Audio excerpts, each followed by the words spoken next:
Deputy commissioner Kech major retired Bashir Ahmed Barech نے کیش بار ایسوسی ایشن کی دعوت پر کیش بار روم کا دورہ کیا، جہاں کیش بار ایسوسی ایشن کے صدر مجید شاہ ایڈوکیٹ اور دیگر وکلاء رہنماؤں نے ان کا استقبال کیا۔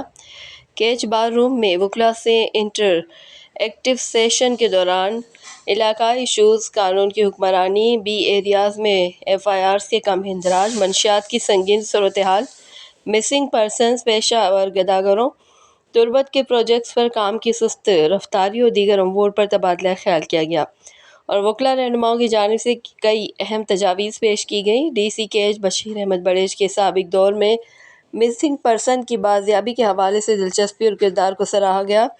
ڈی سی کیش بشیر احمد بڑیچ نے قانون کے عملداری میں وکلاء اور بار ایسوسی ایشنز کے کردار کو سراہتے ہوئے کہا کہ وکلاء معاشرے کا انتہائی اہم طبقہ ہیں۔ ان کی ہر ممکن کوشش اور خواہش ہے کہ ڈپٹی کمشنر آفس کو عوامی مسائل کے حل کا ذریعہ بنا سکوں۔ اس سلسلے میں معاشرے کے باشعور طبقات کا تعاون ضروری ہے۔ انتظامیہ کی کوشش ہے کہ وکلاء، سول سوسائٹی، صحافیوں اور دیگر طبقات کو ساتھ لے کر سماج کو بہتر سمت کی جانب گامزن کر سکے۔